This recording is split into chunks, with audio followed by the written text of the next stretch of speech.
So welcome to The Point of View. This is your favorite current affairs show here on Channel 1 Television. On The Point of View, we pick the right topics, get the right guests, and ask them relevant questions on issues that matter to you. Tonight, we are examining the Captain Ibrahim Traore phenomenon. I call it the phenomenon because since he rose to power September 2022, it's been an amazing rise to popularity, not just in his country, but across, indeed, most of Africa. Tonight, we'll be speaking to two people on how they see Captain Traore. Would also highlight some of his achievements in terms of what he's tried to do and position him in the context of the African liberation struggle. Stay with us.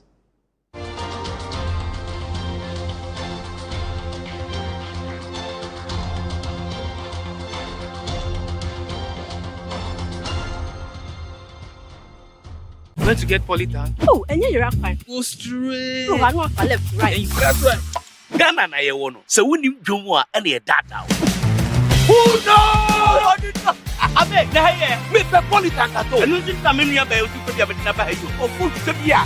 Enjoy you kura. Akuya bulambo kotoman. Emua. Like that they took my eyes. Go to the distributor and you give the original polytank. Polytank. We get a sound. Polytank. Papananka Sankara. Remember who we are singing now. At risk of prostate enlargement. We a member or her 20 ebitiminya prostate cancer. 5 bitimi afamu. Nadia ubefamu. Actually, this is not my fault. And to wada. Entina midimani Executive Prostate Center. Executive Prostate Center is a unique medical center where we harmonize in-depth traditional medicine with cutting-edge science and technology to cure, to treat, and to prevent diseases like prostate enlargement, prostate cancer. Executive Prostate Center. Madame home. Facilities no any professional medical care. Sisi a bibia clear system no. Ye nro ne so de natural. Into we koso afama ye. Executive Prostate Center. My cured. Do you want a healthy smile? Are you concerned about your child's dental health? Hi, I'm Tanya from Bethel Dental Clinic, Ghana. We believe in establishing good oral hygiene habits early is essential for your child's long-term dental health. Baby teeth, also called primary teeth or milk teeth, will fall out and be replaced by permanent teeth starting at around 6 years old. So it's tempting to think that primary teeth are not important, but in reality, those baby teeth are very important. Your child's first dental visit will include a complete exam, cleaning, and a fluoride treatment to protect the teeth. Your dental office should ensure that your child's dental visit is comfortable, gentle, and welcoming. Schedule your first dental visit today and give them the gift of a lifetime of healthy smiles. Healthy smile.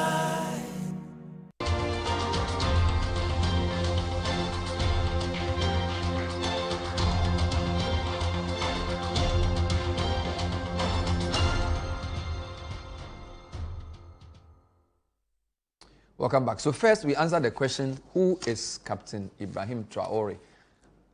Sami Akom of the production team has been putting this brief profile together, outlining his meteoric rise into, we can call it political prominence.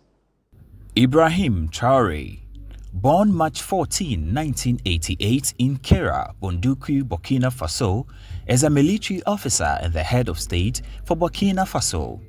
After studying geology at the University of Ouagadougou, he joined the Burkinabe Army in 2010, training at the Georges Namimo Military Academy. Promoted to lieutenant in 2014, he served in the United Nations peacekeeping mission in Mali, earning recognition for courage during rebel attacks in 2018.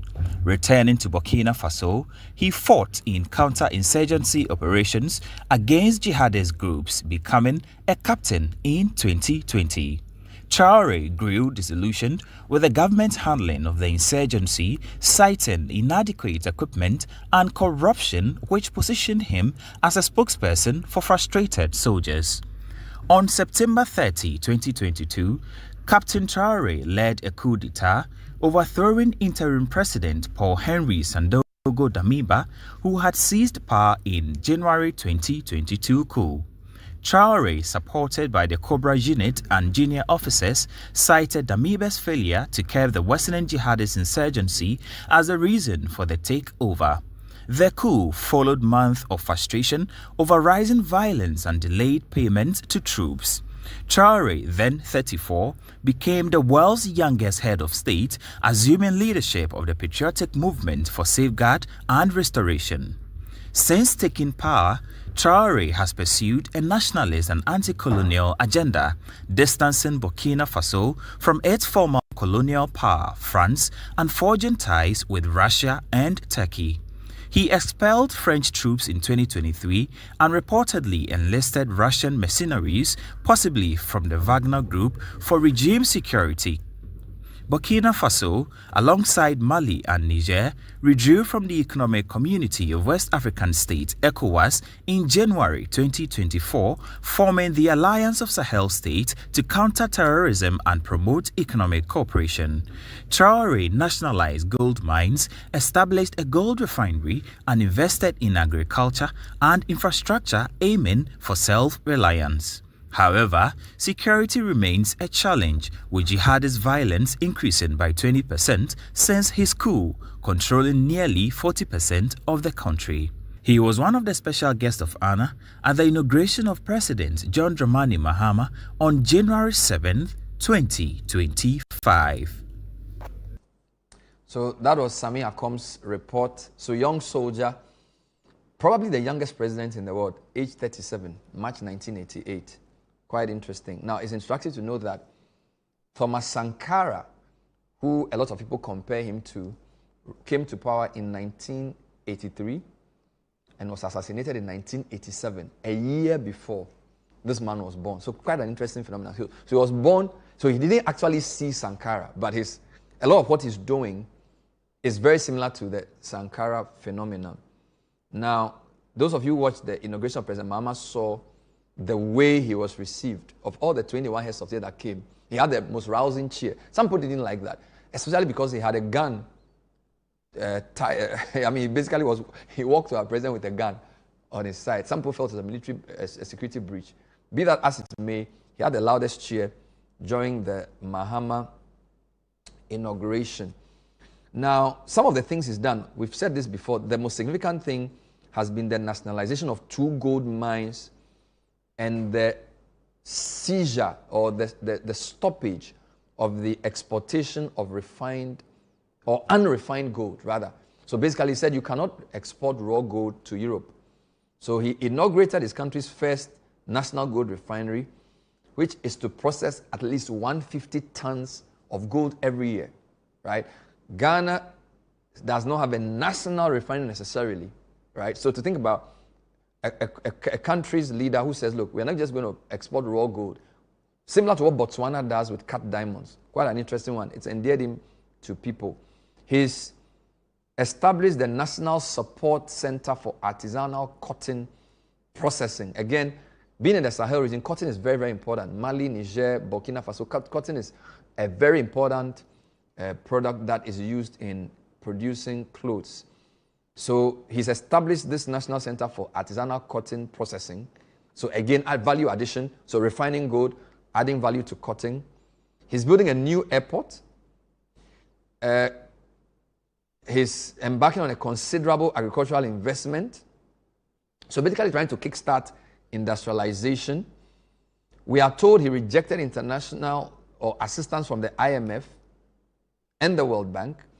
Indeed, when you read the latest analysis of those 2 institutions about the country, it's not that bad.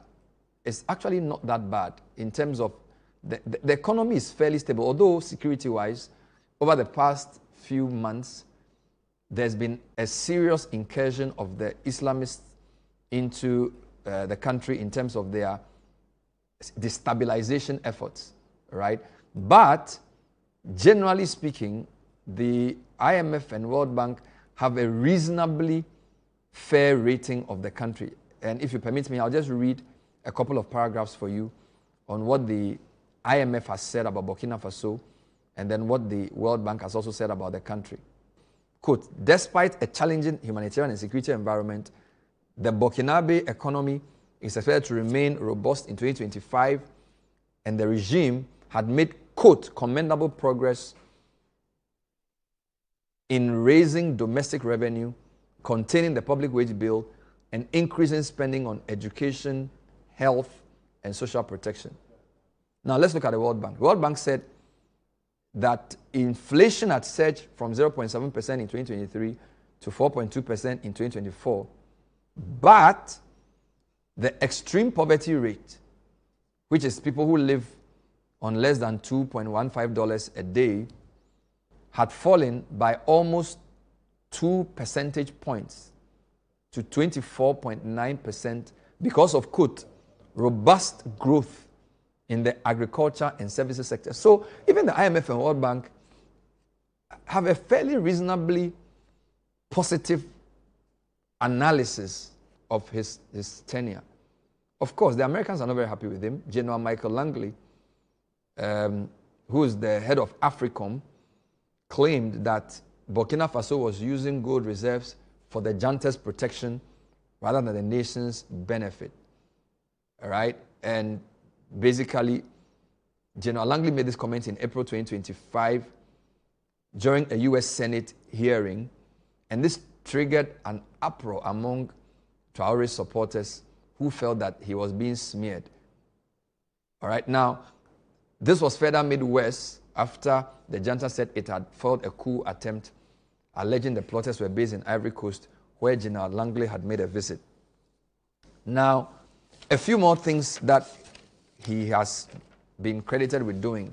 So beyond the points I've raised, opening up education to all women. We've seen videos of this. Some people say this is not true, but this has been put out. Vaccinating millions of people, cutting government spending, planting 10 million trees, reducing cars used by cabinet ministers, all in the few years that he's been in office. All right? And then, of course, dropping French as a national language, or as the official language. Very similar to what is said in Mali as well. Very interesting indeed. Also important to point out that in relation to Ghana, Ghana is the only African country he's visited apart from Niger and Mali. All right? And of course, those two are his closest allies. A couple more issues about him. In the past week, we've had reports of attacks in northern Burkina Faso. Al-Qaeda has claimed it has killed 200 soldiers in an attack on Burkina Faso's army base this week. And this is a report that Al Jazeera put out a few weeks ago. And in relation to Ghana as well, he delivered a harsh warning to Ghanaian traders who violate Burkina Faso's export limits.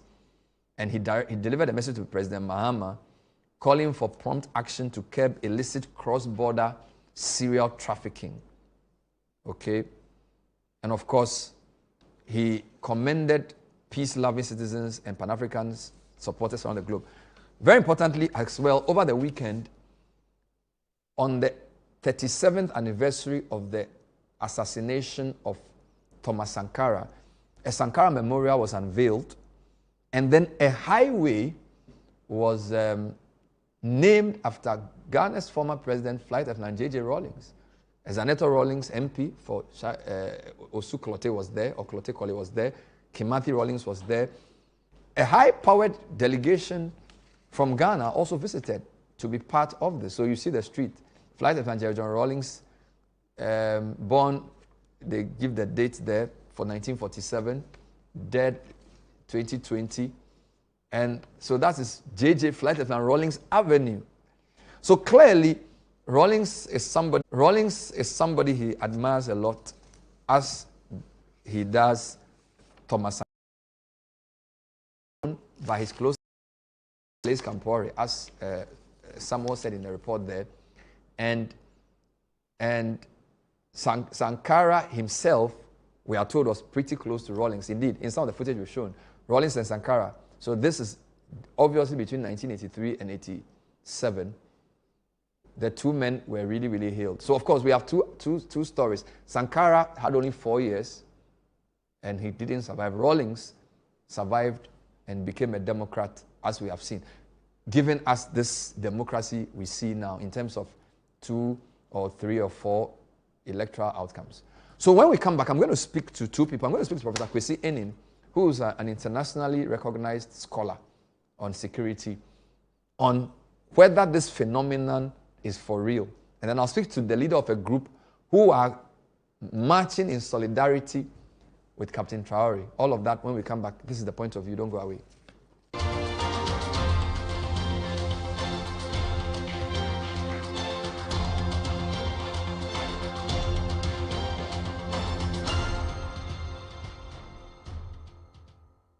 Excellent. Be that business owner that stands out and is very productive. You're so confident. How do you do it? It starts with Built. Where does your confidence come from? Paperwork made simple. Built takes all the hassle away. Yeah, don't be like her. Built is your all-in-one simplified finance platform. It's your home for invoices, payments, your payroll, and so much more. Oh, wow. Grow your business today. Sign up now at built.africa. Download the Built app now.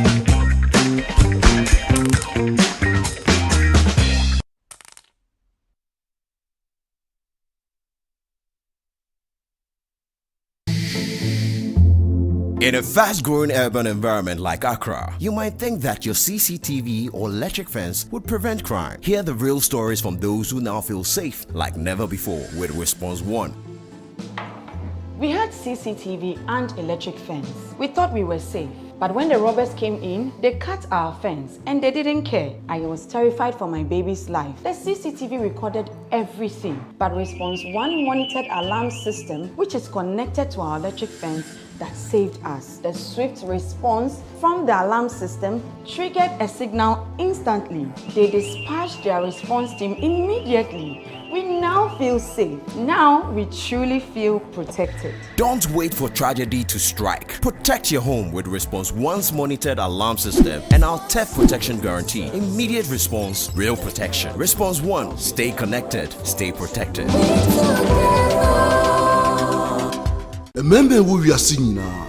At risk of prostate enlargement. We a member or her. 20 ebitimia prostate cancer. 5 bitimi afamu. Nadia ubefamu. Actually, this is not my fault. And to wada. Entina many Executive Prostate Center. Executive Prostate Center is a unique medical center where we harmonize in-depth traditional medicine with cutting-edge science and technology to cure, to treat, and to prevent diseases like prostate enlargement, prostate cancer. Executive Prostate Center. Madame facilities no any professional medical care. Sisi a bibia clear wo system no. Ye nro ne so de natural. Into we koso afa ma ye. Executive Prostate Center. My cured.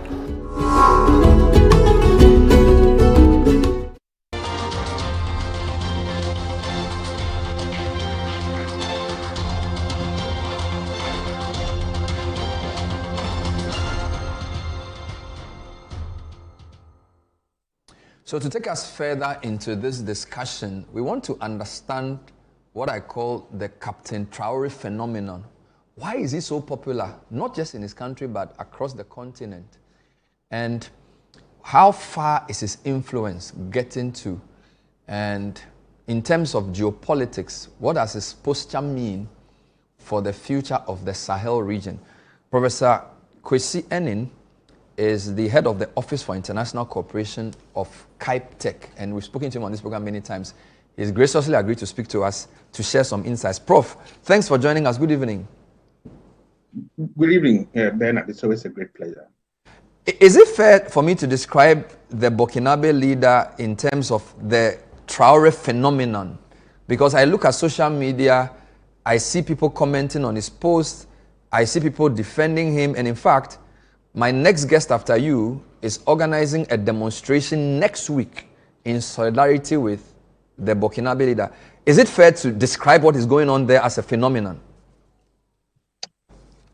Well, I've described what is going on in Burkina Faso, I think, to the BBC last week, as a conflation of two great epochs in African history.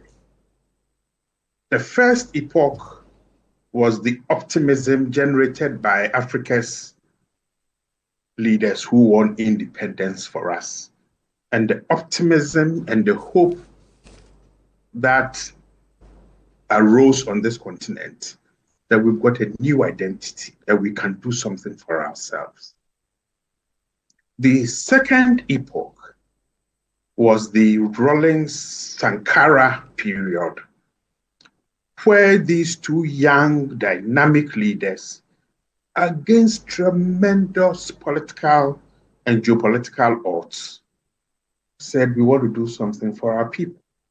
We want to change the narrative. Thomas Sankara went ahead and changed the name Upper Volta to Burkina Faso. You know, I think land of the brave or dignified or something of that sort.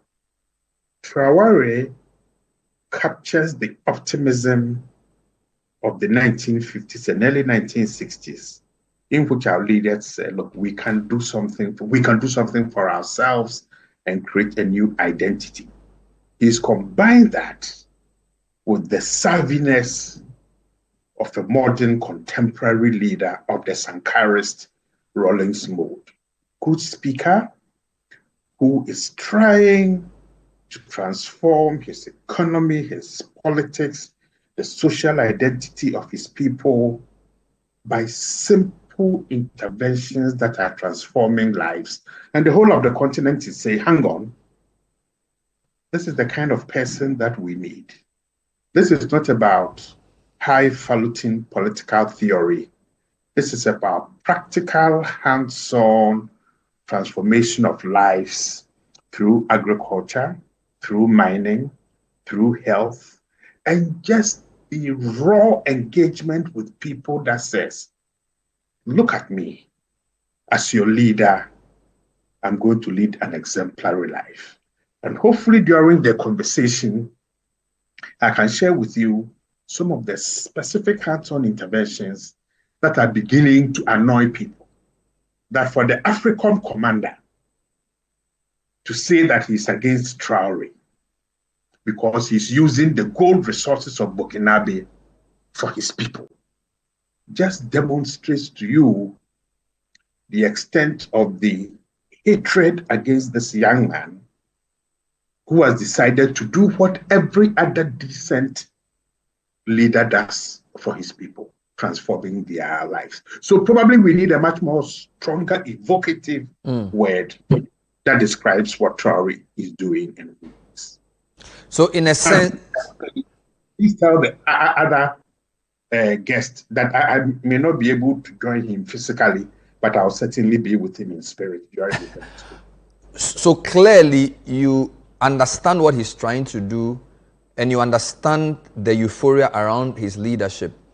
But on the 2 points you made, it appears then that part of what is happening is also the aspirations of West Africans, because his rise to power has coincided with both that of Mali's Goita and Niger as well. So it's even though it's not just Burkina specific, it could also be something happening within the Sahel region, that the young people under French colonial rule who are now independent want something more. So it's not just about the man, it's also about the time.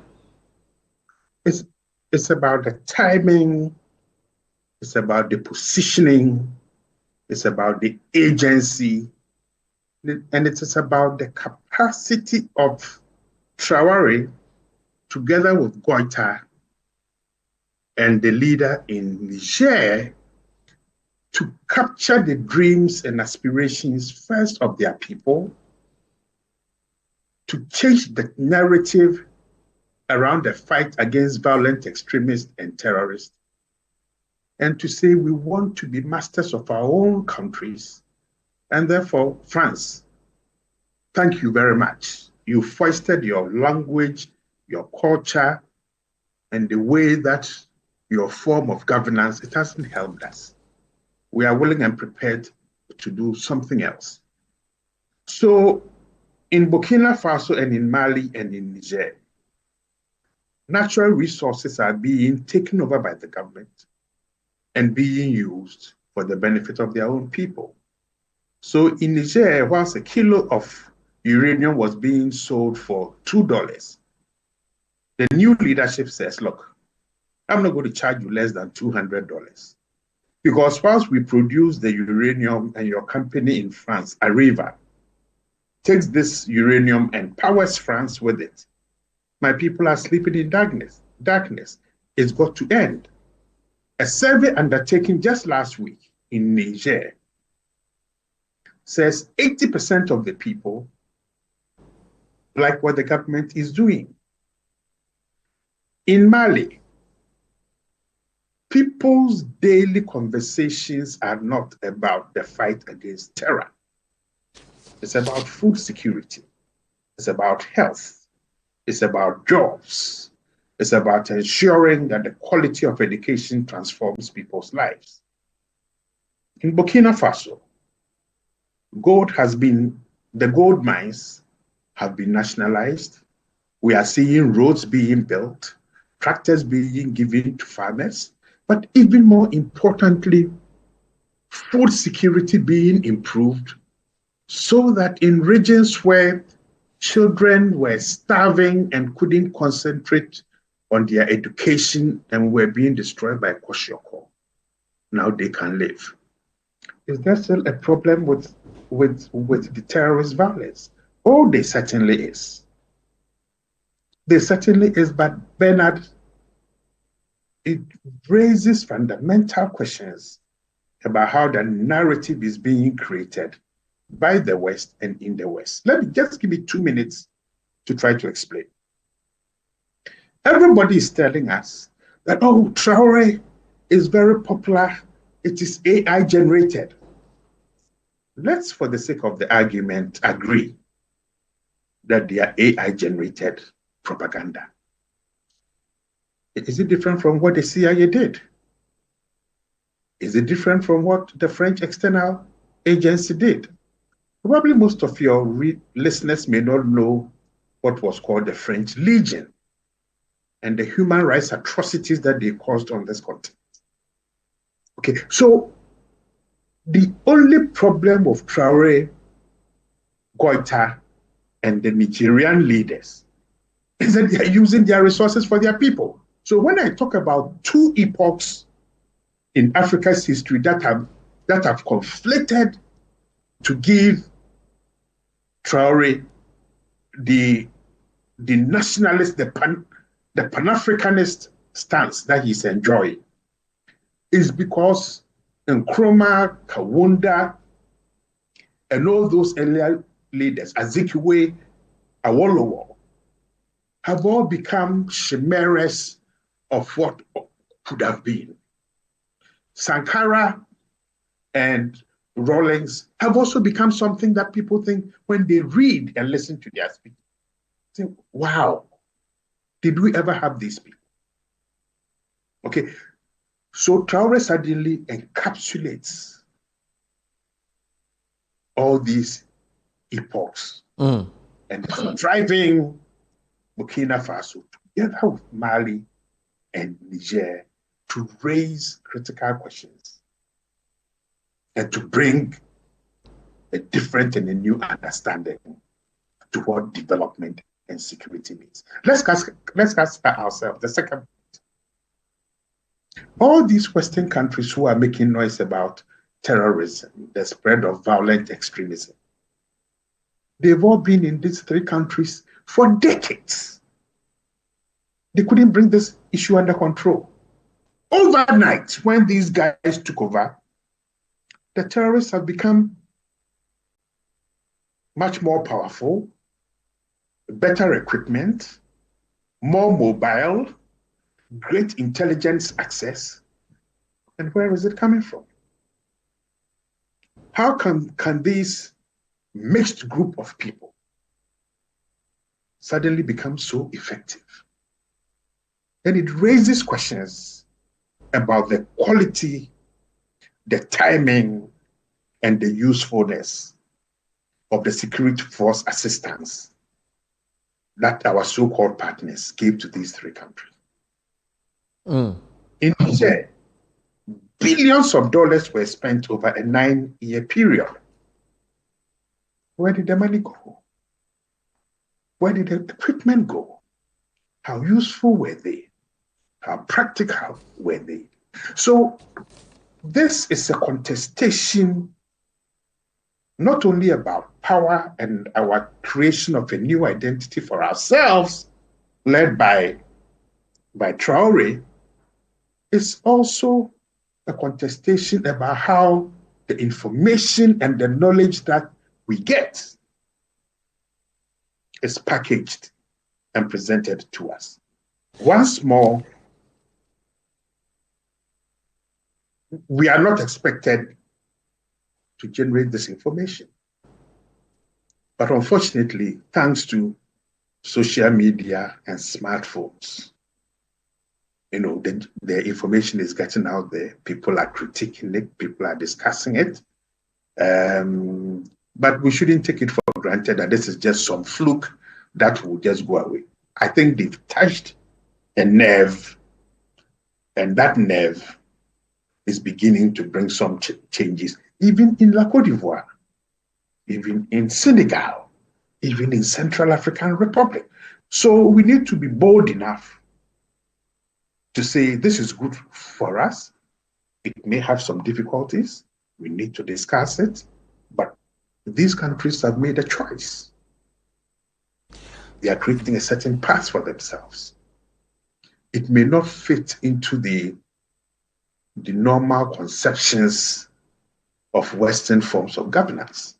But who says those forms of governance are what we should follow? His closeness to Russia has been brought up by the US officials a few times. And some are even claiming that the Russian forces are propping him up for a stake in Burkina Faso's gold industry. Should that worry us? Because, the narrative has been that Russia has been backing illicit groups within the West African region for some time. And the way Russia is portrayed by the West, is it an issue that is should be of concern to us here at all in terms of his closeness to Russia? Absolutely not. Let's not forget that Russia's previous incarnation as USSR has been present on this continent for decades, stood beside our liberation fighters to help us to gain independence.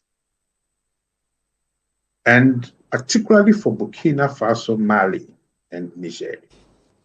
Burkina Faso's request to Russia has been very specific in terms of particular security guarantees, but also in the provision of agricultural incentives that is leading to an expansion in Burkina Faso's wheat production. But France has been in Burkina Faso for over 100 years. And until Traore kicked them out in 2023, was still one of the poorest countries. So if issues of sovereignty gives states the right to make choices for themselves, then I don't think it's up to any other country to come and talk. Now, all those who are criticizing Burkina Faso for dealing with Russia, Russia has invaded Ukraine. All those countries who are talking are still doing business with Russia. They talk about sanctions, sanctions, sanctions. But go to Moscow, go to the big cities. Western firms are finding ways and means of beating the sanctions to sell their luxury goods. So it's once more a struggle and a contestation about how the information is packaged and given out to people. Eventually, they will come to China. They'll go to Brazil too and say that, why are you dealing with Brazil? Why are you dealing with China? I think it's up to the leadership of Burkina Faso to determine who are their best friends. And I can assure you, it is not just the external partners. Our own former president, Danado, went to the State Department, if you remember, and spoke about how the Africa Corps, the previous Wagner group, had been giving gold in exchange for security. But we couldn't prove it. So we had to go to Burkina Faso to eat humble pie. Okay, so we should be careful about how the knowledge that is generated and used or misused. A lot of people haven't gone to Burkina Faso. Okay, it is possible to travel from Accra to either Hamle or Paga, go through Po, and then go to Ouagadougou. Occasionally, there may be some. See it ourselves here from Pusiga to Wale Wale through Boko and all those things. Okay, so I am not worried about all these noises coming from people. Let's talk about Ghana and our relationship with him.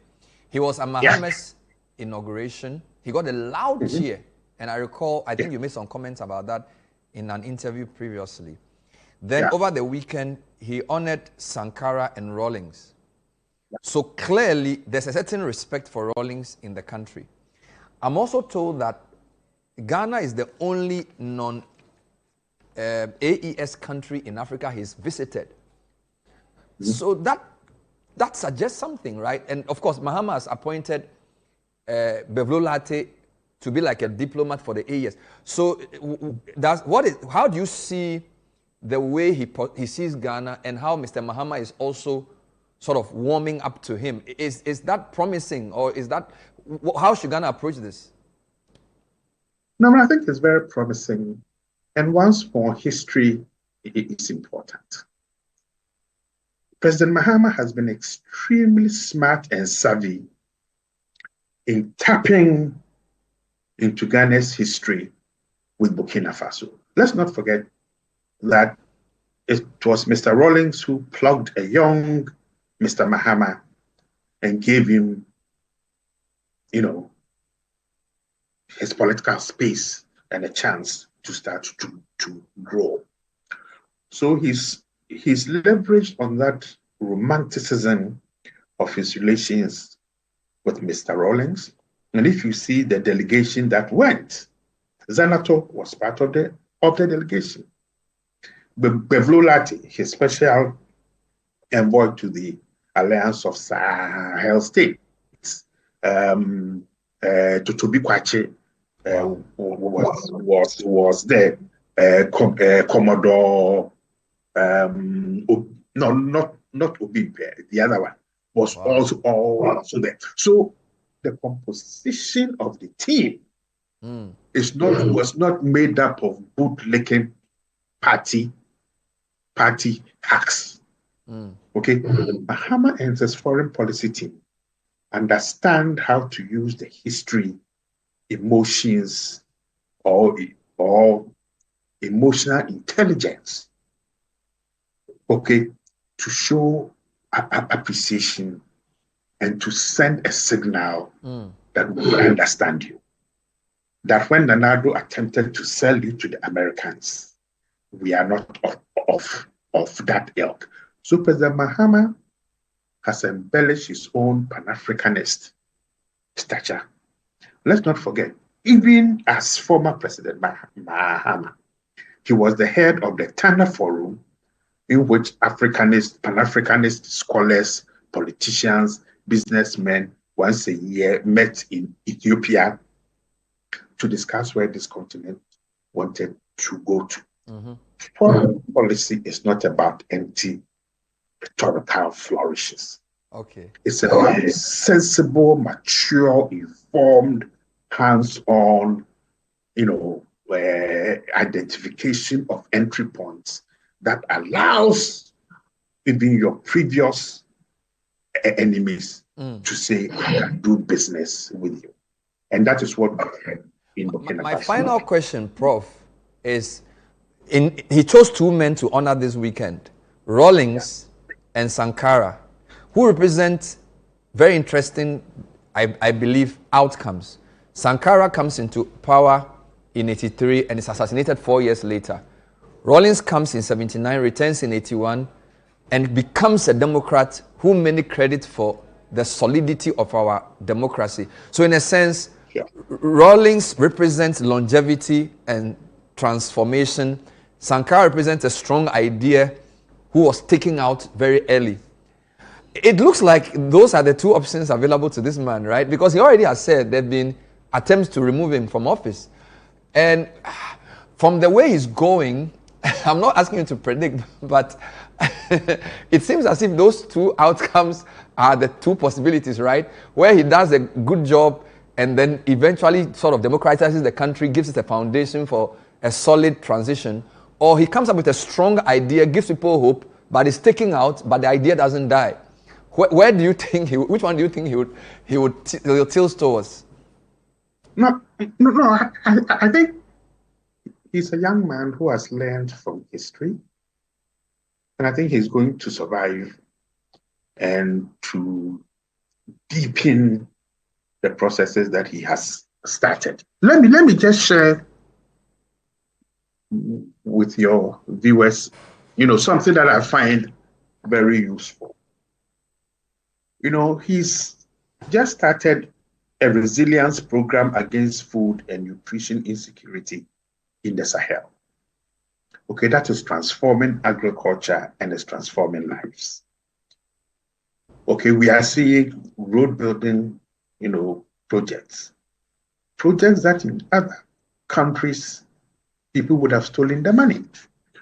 So it's not only about the rhetoric, it's about practical, hands-on, operational interventions. So he knows, one, that the rapid expansion and sudden capacity of the terrorists is because they are getting external intelligence and logistical support. So he is very careful. He's also learning from the Rawlings experience. That you remember when Mr. Rawlings dismantled the CIA operation to destroy him and to ensure that Ghanaian women got cheap contraceptives that were dangerous to their health. They wanted to take Mr. Rawlings out. It was Michael Susudis and Co. who foiled that dangerous attempt against Mr. Rawlings. I think there were 19 attempts against Mr. Rawlings' life. So this man will learn from his history. Okay? But irrespective of how much history we learn, it is for other people around him to say, we want to lay down our lives, both to protect the propagator of the ideas, but also the ideas itself. He knows he's got powerful enemies. And my final point, for the head of Africa to claim that, that is General Michael Langley, has accused Traore of using the country's gold reserves, quote, to protect the junta regime, rather than for the benefit of his people. There is no bigger falsehood than this. The regime must survive first to be able to drive the change that the people need. And I think from what is happening around the world, I think the United States is the last country. Prof, I'll leave you to go back to it. Thank you so much for your insights, as ever. Professor Kwesi Aning, Head of the Office for International Cooperation, Kofi Annan Institute for Peacekeeping Training here in Accra, Ghana. When we come back, we'll be speaking to one of the leaders of an organization that's not just supporting the idea that this president has, but also organizing a protest march in Accra to solidarize with the president of Burkina Faso. Stay with us.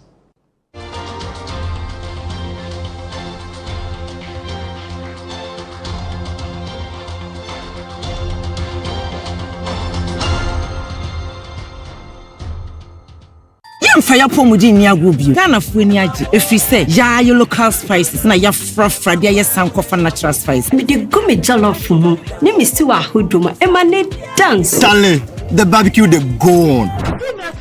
sankofa natural spice and one you use 100% natural. Adofo, mamunye huge mistake. Sankofa natural spices. The FDA agi ejedi nkratu yatu.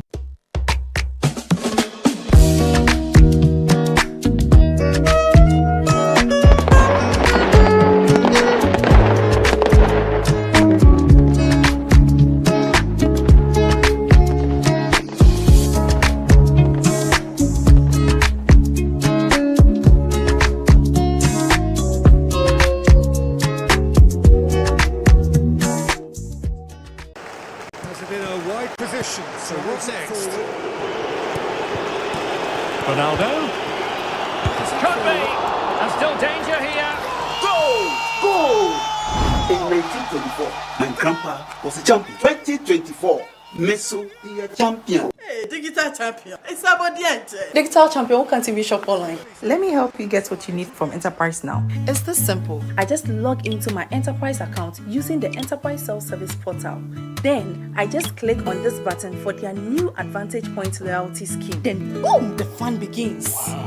Yes, once I start making purchases under any subsidiary, I can now earn a lot of points and redeem it as airtime, Momo, and more. Hey, customers only. Look at you. Even on your birthday, you earn points. Yes. Even when you like and share on the portal, you earn points. Yes. Purchase an enterprise policy today to enjoy this exclusive offer and start earning rewards. Because nothing you do should be pointless.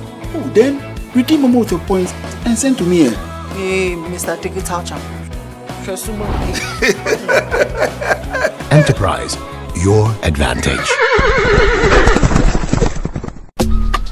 Life is a celebration of moments. Big and small.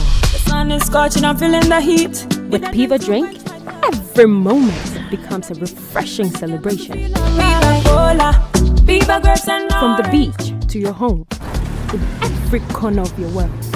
Piva Drink adds a burst of refreshment. Give me Piva cocktail and tangerine.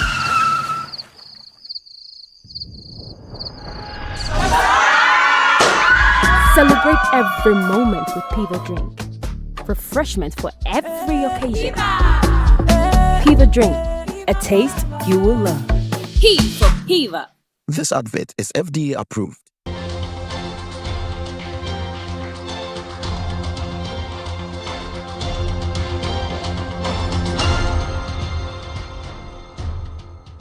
Welcome back. So tonight on The Point of View, we are examining, I won't call it the legacy yet because it's still early days, essentially looking at the leadership of the Burkinabe president, Ibrahim Traore.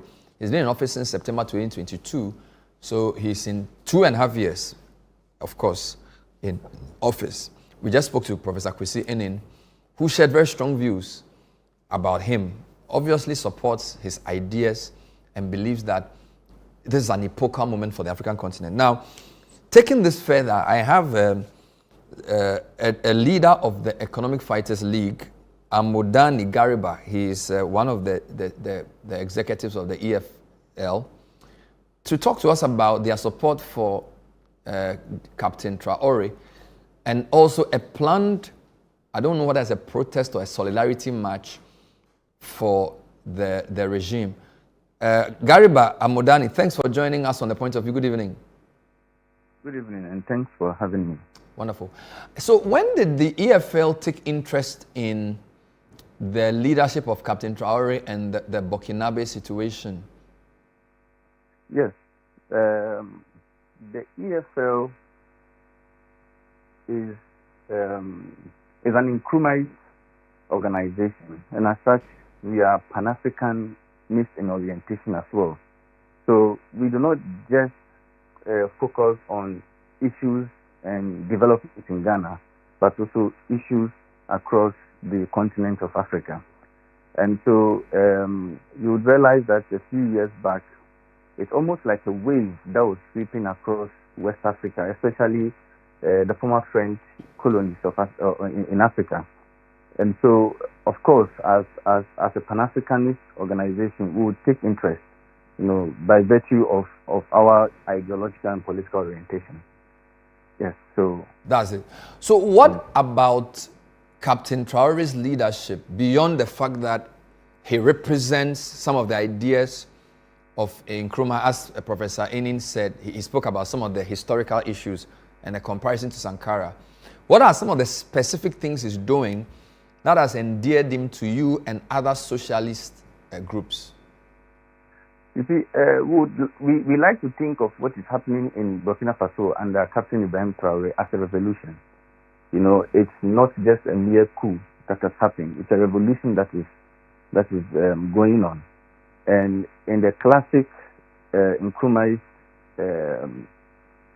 analysis, we like to think of Burkina Faso currently as a contested zone. Before, it used to be an enemy-held zone.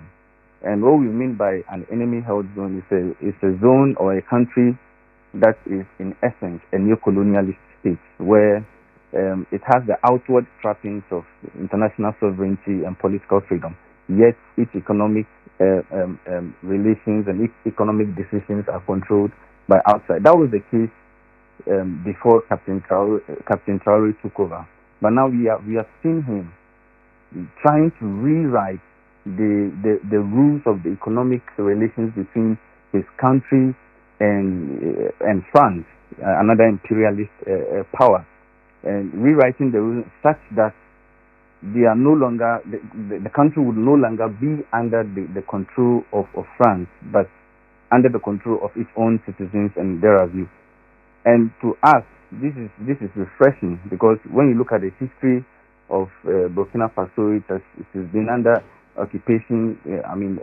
Since their independence, they had to sign a pact with France that says that they had to give away a lot of economic power to France and what have you for 60 years. And so since 2002, we are seeing a refreshing break from this. And moreover, we've seen him trying to nationalize mines and go into industrialization, all in line with our goal as economic freedom fighters of economic freedom for Africans. We believe that what he's doing in the long term or in the long run is going to inure to the economic freedom of Burkina Faso. That is why we support him, basically. Now, which of his policies, you've spoken about the mining nationalization. I mean, he's credited with all kinds of things. Mm-hmm. I'm told, for example, educating all women or opening up education to women, mm-hmm. vaccinating millions, cutting mm-hmm. government spending, mm-hmm. planting millions of trees, mm-hmm. Reducing the cars used by cabinet ministers. Yeah. A lot of things. I mean, to some, this may seem populist. Mm-hmm. How sustainable are these, and which of these do you believe strongly position him as the kind of person Africans need? Because these are not issues just peculiar to Burkina Faso. Some of these things he's doing, I'm sure other African countries would love to see them. So which of them would you say you are so enamored by? And the question is, how sustainable are these? Because some will say they are populist. Mm-hmm. But first of all, I think let me tackle the issue of the cutting of the expenditure or the ostentatious lifestyle of the political class.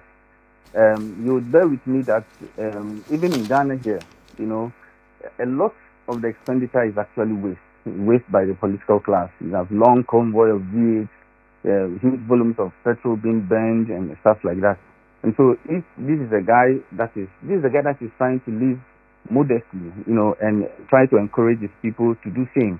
So for me, it is sustainable because this is going to leave a lot of fiscal space for the country to be able to do other things that is, much more needed, like in agriculture or in industry and what have you. So what he's doing, I see it to be very sustainable. How do you see Mr. Mohammed's relationship with him? I'm just showing a clip of President Mahama visiting. So he came to the inauguration, got a big cheer. President Mahama reciprocated. He went with his foreign minister. He's appointed Gwevulolate as part of the Sahel 3. And as I said earlier, Ghana is the only African country apart from the 2 others in the AES that he's visited. Mm-hmm. So how do you see our president's overtures to him and the way he's positioning Ghana with Burkina Faso, knowing our own history? Mm-hmm. How do you assess Mr. Mohammed's overtures to Captain Traore? I think President Mahama has a goal in his approach to the AES. I think the long-term goal is to try to bring them back into the ECOWAS, and I think that is a sensible approach, looking at how other countries in ECOWAS have sort of cut them out, So Mahama drawing close to Burkina Faso is something that is good, and because you see that the challenges that Burkina Faso or Mali or Niger is facing is something that they cannot solve alone. I mean, take the challenge of terrorism like this. They need coordinated efforts across the region, and so if they are not in a space that would allow them to engage in this coordination, it's going to be a problem for them. So, for example, Chad is a neighbor to, say, Niger or so. I mean, and you have a lot of these terrorist organizations on the border between Niger and Chad. So if there is no coordination between Chad and Niger, the fight against the insurgents around those regions is going to be hard. So I think that's the right approach. Mama is trying to bring them close so that they can be able to achieve their aims of security and prosperity for their people within the space of ECOWAS, which is very commendable, in fact. Let's talk about the EFL and what you're planning. Is it my understanding that you are organizing a march in solidarity? Can you clarify what it is and when it is? Yes, it's a march in solidarity of Captain Ibrahim Traore and his revolutionary government, and it's going to be held in Accra on the 25th of May, which is actually the AU Day. So we are trying to capture the energy of the day, the Pan-African solidarity that the day embodies. We are trying to march on the day because Ibrahim Traore now has become a Pan-African icon, to put it that way. From Libya, from Egypt to South Africa, everybody is very popular over there because of what he's doing. And so, but also we also acknowledge the challenges that he's facing, and also acknowledge those behind the challenges that he's facing, the imperialist forces of the world. And so the least we could do as a revolutionary organization is to galvanize the popular grassroots sentiment, into a solidarity march to show our support for what he's doing. So that is basically what we are trying to do. Because in Ghana he's very popular, like you said earlier, during the inauguration of President Mahama earlier this year, he had the highest applause.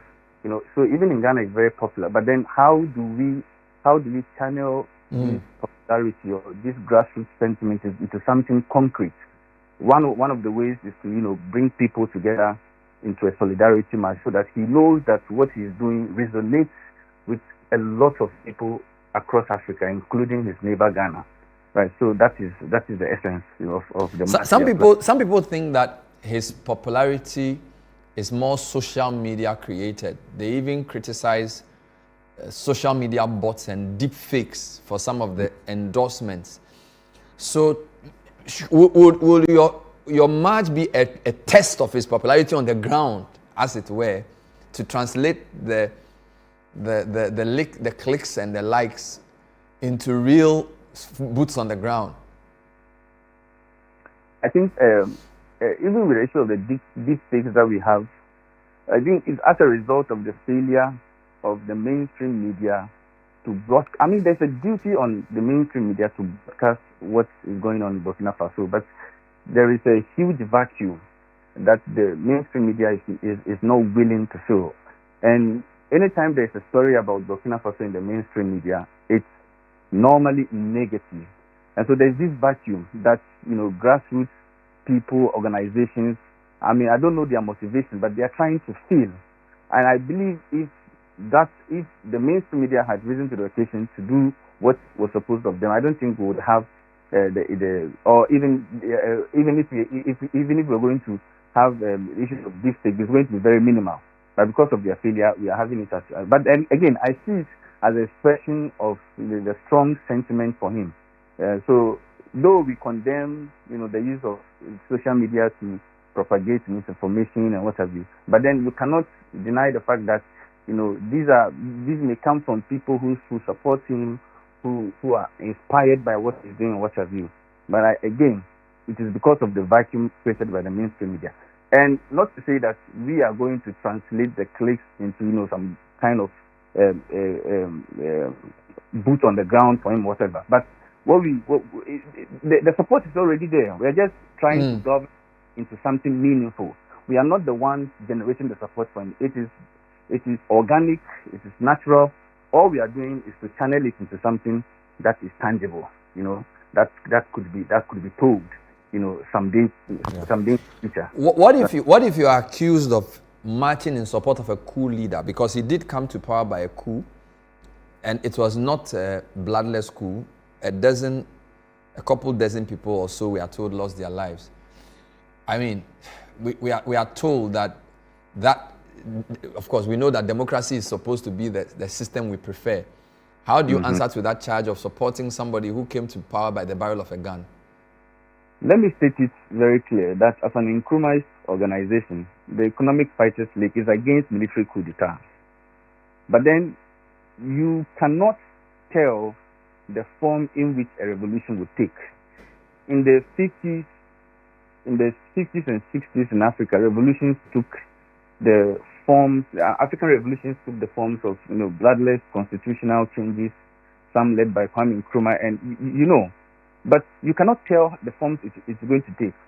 We do not see the transition from the former government to Traore as coup d'etat. It's a revolution. It has gone past a coup d'etat. So we are not supporting coup, but we are supporting genuine political development that will lead into something positive and concrete for the African people. So we are not supporting coup d'etat. Nothing like that at all. Thank you. We'll talk to you again, hopefully, before your event on the 25th. Good luck with that. Amodani Gariba from the Economic Fighters League, who are marching in solidarity with Captain Ibrahim Traore on the 25th of May, which is AU Day. So there you have it. Whether his Sankara come again, Rawlings reincarnated, or a man of his own, only time will tell. But few can deny the phenomenon that Captain Traore is. We've been speaking to Professor Kwesi Aning and more recently Mr. Gariba on this matter. Earlier on, we brought you some timelines on his leadership and some of the key things he had done. Thanks for watching tonight's edition of The Point of View. We'll see you next time. Bye-bye.